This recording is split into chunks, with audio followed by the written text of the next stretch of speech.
Welcome to Make Your Mark podcast, where guests share their experiences, insights, and tactics to help you accelerate your business.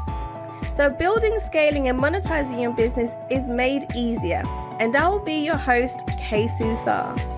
Welcome to another episode of Make Your Mark podcast. I am your host, Suthar, and oh my goodness, guys, I have a special guest for you today. His name is Eberhart.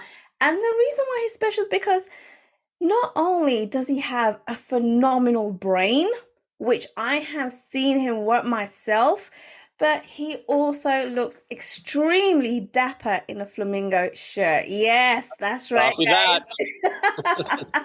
But he has worked with so many business owners, so many people, learning about networking and why it's really important.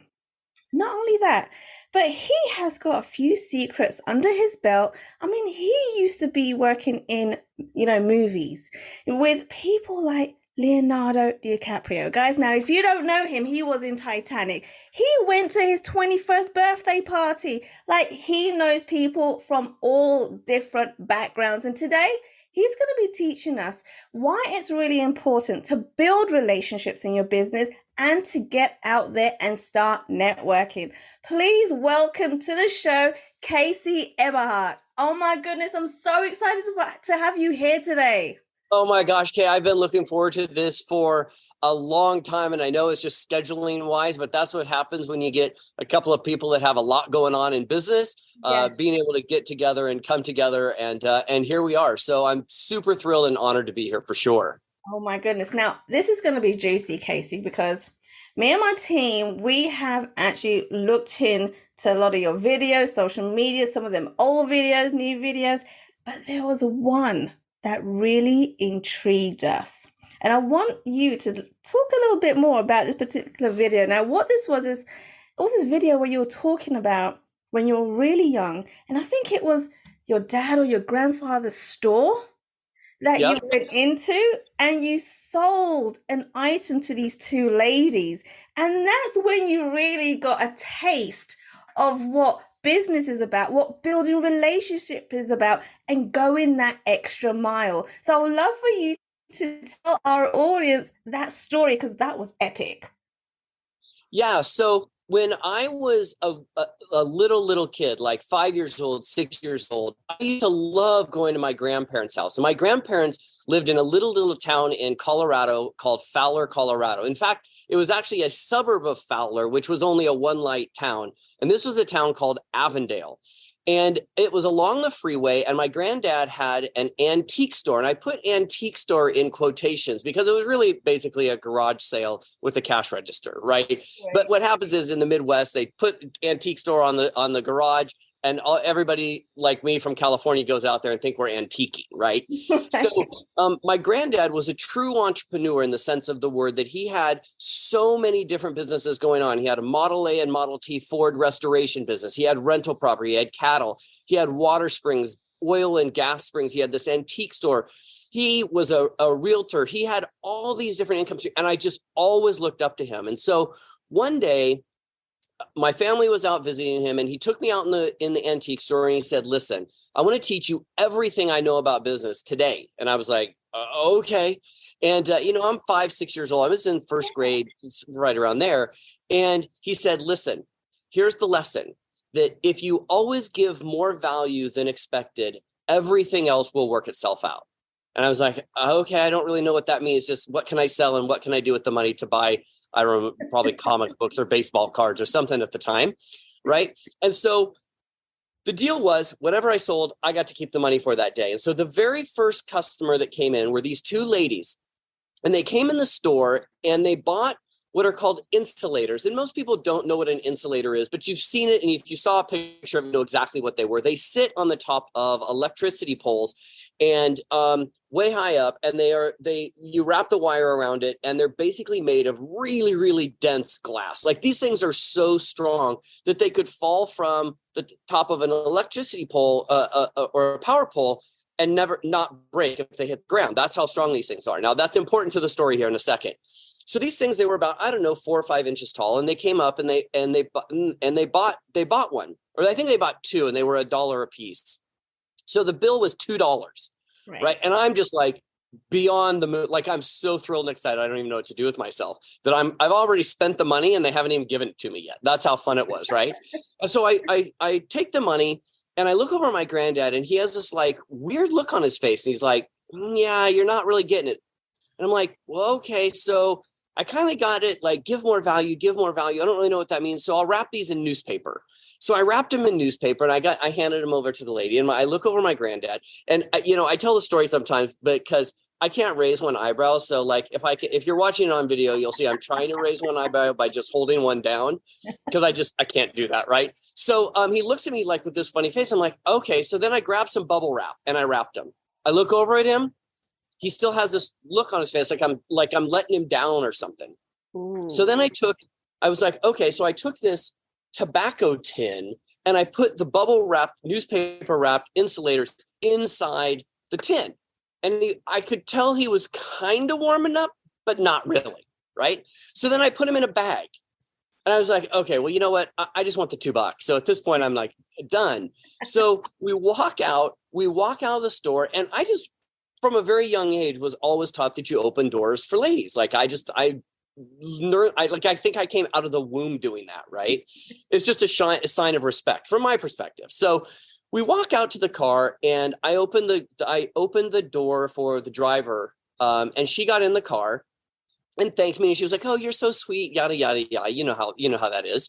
And I walk around to the other side of the car, and as I open the door for the passenger, I also opened the door to the back seat of the car, and I lean in the back seat of the car, and I took this bag that had the tin, that had the bubble wrap, that had the newspaper wrapped insulators in, and I put it in the back seat, and I literally seat belted it into the back seat of the car. Wow. And that, I saw my granddad smile. I was like, okay, I think I did it. So as I was getting in, as the ladies were getting in, the lady and the passenger was getting in, she was so taken back that this little kid would like open the doors and be so kind and to wrap this thing. And I mean, look, they could have thrown these things in the backseat of the car and just called it a day. But she took her wallet out of her purse and she handed me a $20 bill as a tip. Ooh. And Kay, that was the moment that I got it. That was my sort of like, in a snap of a finger, I got it. I literally had created 10 times the value of the sale for no extra money, other than being kind, generous, and looking for different ways that I could add value. Now, I know I was a really young kid, but even today, I use that same philosophy, whether I'm working with speakers, podcasters, podcast guests, business owners, entrepreneurs. It's that same value system that if you always look for ways to add value to the customer, everything else works itself out. So that's the story. I'm glad you brought that up. I love telling that story. It also is a great way to honor my granddad, who was kind of one of those true entrepreneurs. Yeah. And I guess the great thing about this was your granddad wasn't giving anything away. It was like, you go and figure this out, right? And the fact that you were 5 or 6 years old, I think anybody would be like, wait, that's too young. That's too young to be teaching a kid, what it means to go out and be in business and go in the extra mile. But he was like, I'm going to teach you today. You've got no choice, but you're learning today. And I've seen this, Casey. You have, from the years that I've known you, have followed that same process with everything that you do. And this is why everyone is just magnetized to you, because you always go that extra mile for your clients, your business partners, people you collaborate with, everyone around you. And it's amazing to see. And me myself, because you are my coach, you're my mentor, right? And I've said to people, I was like, when you meet Casey, don't just listen to the words that he says, but watch what he does, right? Because there's a lot of things, I guess you got to read in between the lines when you're saying certain things or you're doing certain things. Like with your group alone, you like to keep things confidential, right? One of the things I picked up from you, keep things confidential. But I've never seen any other coach say that, right? Like, if you want to tell people, then tell people, but I'm not going to be the one to tell people. And guess what, Casey? I haven't told you this. I implemented this in my coaching, and the biggest difference I've seen is that the more people open up to you, the more you get to the root of what's really going on, and that connection and that relationship you build with them is so much more deeper. And I was like, right, this is it. I'm sticking with Casey. I'm going to do what he does. Well, okay, let's back that up. It's not just a sense of confidentiality, right? It's really creating an environment that's safe for people. And in the world of business, a lot of times, let's face it, your business coaches are, outside of maybe a therapist and a hairdresser, they're the ones that you open up to, because maybe you don't have the safest team or the safest spouse or the safest boyfriend or girlfriend or group of friends or whatever. So sometimes being a company owner can be a bit lonely. And so all we really try to do is cocoon, if you will, that group and make it a safe space. And I don't know any powerful coach, business owner, company owner that doesn't have sort of a board of directors around them, or a group of advisors and mentors and all of that. And at the end of the day, the reason we like to keep it a safe and confidential space is so much of what we teach, we have our people out also implementing and teaching to their groups. And so it would seem kind of silly if I went and blasted all around who our actual clients were. Number one, it now opens them up to have a bunch of people asking them questions about me. And that's not what they invest in our program for. They invest in the program to grow their business, not to be a pitch person or be bombarded with questions about me, right? Right. The other thing that it does is it really, and I think you've experienced this already, is it creates a tight-knit community within clients that they have an advantage because they get to see what everybody else is doing behind the scenes. So the way that we do it in Platinum Inner Circle, and obviously you know this, is it's almost like we're in rehearsal together there. We're in kind of, it's almost like the locker room, or we're behind closed doors, so that when we go out into the marketplace, everybody's business gets to be first and foremost. And the coaching or the board of directors, if you will, plays a second seat. The awesome part for me is I still get to go out and support all those people. And I watch, you know this, I watch what everybody does. Mm-hmm. And everybody else supports everybody else, which makes it that much tighter of a community. I think one of the things that sometimes coaching programs or masterminds lack is that real true community. Right. And sometimes the person that runs it, it's all about them. And I think both in your and I's case, we don't make it just about us. Like, I don't want to be a guru. I'm not a guru. I'm just a guy that facilitates a group of amazing business owners coming together, all with the goal of growing their business, impacting their community, saving time, making more money, and creating a bigger impact for generations beyond. It's not about a Casey Eberhart or a Sally Sue or a Bobby Sixpack or whatever. It's really about what does that coaching training network provide for that business owner. Regards to the community that you have built, right? I have not seen a community anywhere else like it. Like, it's one of a kind, and everybody does support each other around it. And you encourage them to connect with each other, right? To do business with each other, to see how you can elevate each other. And again, a lot of gurus, and you mentioned that you're not there to be a guru, but there's a lot of gurus out there that don't like that don't want people to mingle with each other. And so it's a completely different. And that, I'm sorry to cut you off. That is a scarcity mentality to some extent, right? So if because what happens is that person only wants that person to listen to them. Whereas for me, and it's funny because we don't even tell people to go do business with each other.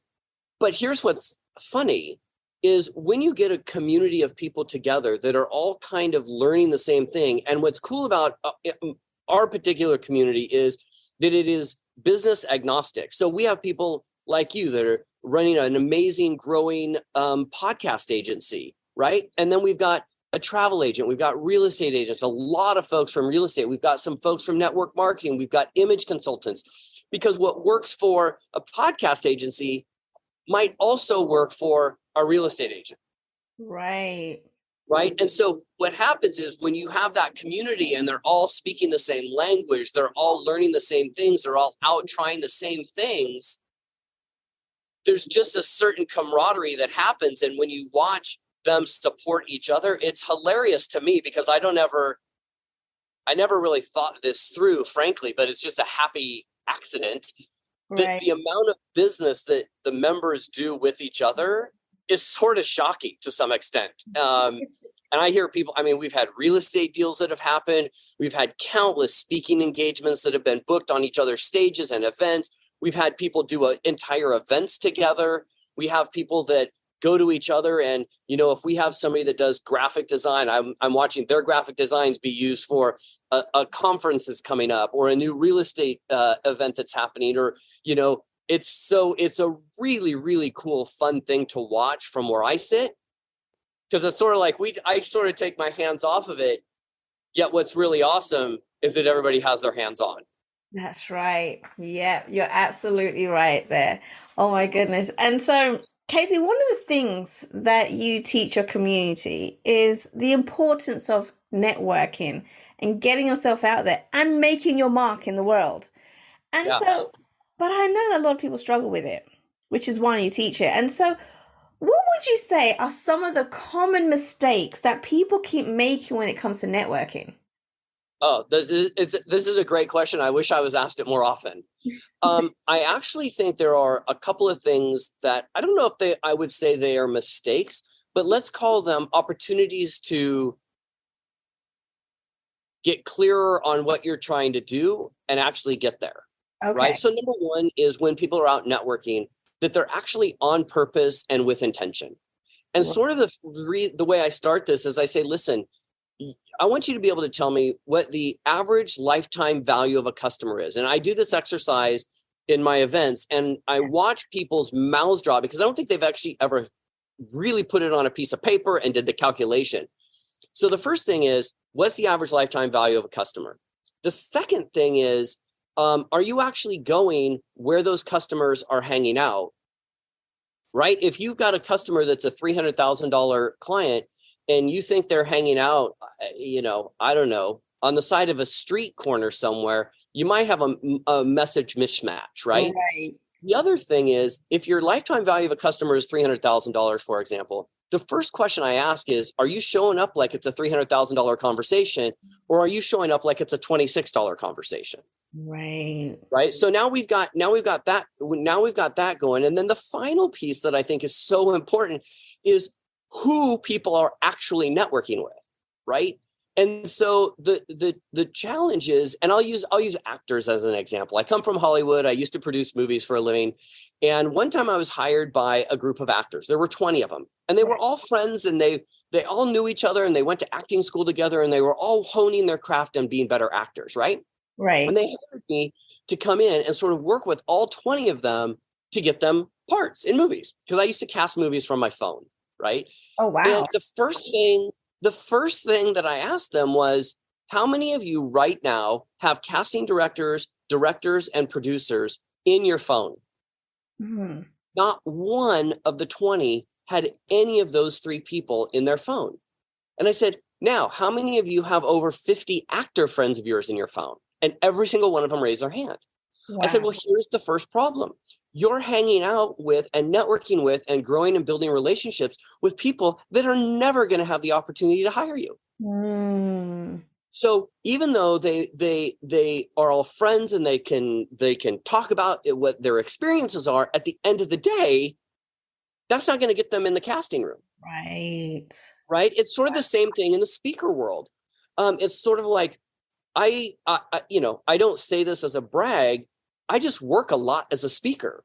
I'm friends with some speakers. I've got some speakers in my phone, and I can get a lot of speakers on the phone if I need to.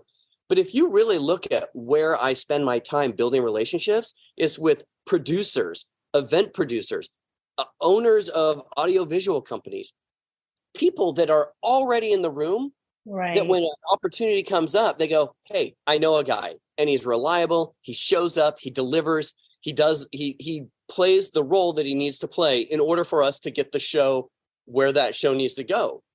And so that's done, by the way, without business cards, without fancy sizzle reels and websites and cold marketing and all of that, because I understand the business of being a podcaster. I understand the business of being a speaker, the business of being a showrunner, right? And Kay, I'll use you as an example.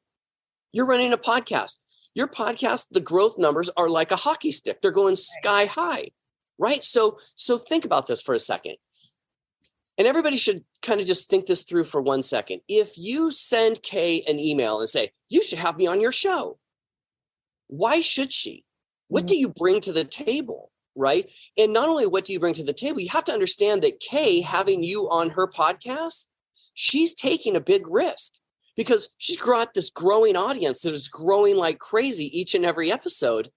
But if she puts on a dud or somebody that's rude or goes against her morals or goes against her customers, meaning her listeners' morals or anything like that, then her audience members drop immediately. So the risk is too high. So if you understand that, now I want Kay to think I'm a valuable guest. You know why? Because here's the thing. They all talk. All the podcasters talk. If you're a guest on podcast, let me tell you, you are being talked about whether or not you believe it, right? And so what happens is somebody might see this episode, or Kay's having a conversation with another podcaster and she says, hey, you ought to have Casey on as a guest. What are they going to go do? They're going to go watch an episode. If I got on here and I was blasting people and I was super negative and it was just a bad show, I'm out. No matter how good my business card is, no matter how flashy my website is, no matter how many pictures of helicopters and Lambos I've got on my website, can you deliver the goods? And so when it comes back to networking, it's really, Kay, understanding how valuable a customer is. There we are back to value.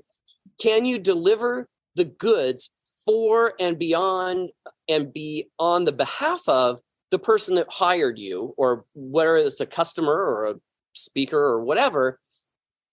And are you always adding value? And are you really working and building that relationship? To me, that's more important than running around and going, hey, I'm friends with 47,000 speakers. Well, awesome. Tell me a speaker that's hiring speakers. And it's not, because everybody's like scrambling to get on scrambling to get on their own show. Meanwhile, I just call Kay if I have something, if I have something to launch. Like, I think all businesses, whether it's a small business, like retail center, like a shoe store or a pizzeria or whatever, think about it. If you have in your phone people that control press, control messaging, control an audience, you have something to launch, a special, you're going to try something new or whatever, it's a heck of a lot easier to go into your phone and go, hey, Kay, I don't know if this would fit your audience, but we're launching a new, game night at our pizzeria, and I'd love to get that message out. Well, if Kay has the audience of people in your local area, she does a podcast on what's happening in, mylittlecity.com or whatever, that's going to be a better fit than you go into your neighbor and going, hey, how do we get our message out? Right. So I think the value is in building the network, understanding how valuable somebody is to your network, operating from that point of view, how valuable they are, and networking with the correct people, and always looking to add value. Send them a birthday card, send them a thank you note. I do this goofy thing. I'm here in Phoenix, Arizona.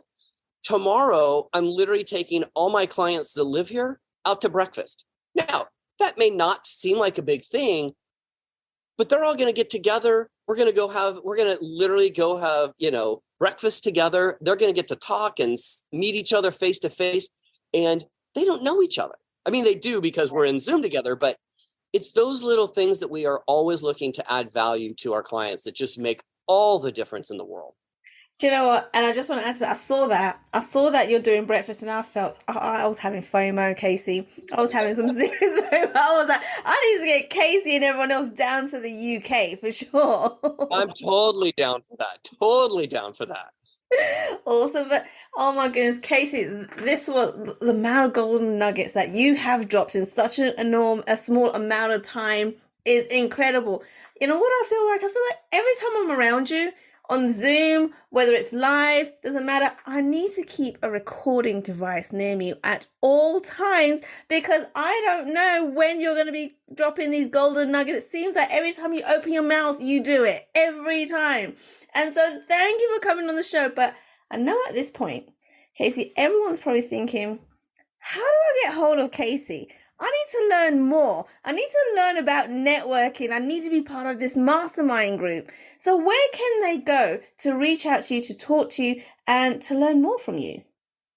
Well, okay, I'm so glad you asked, right?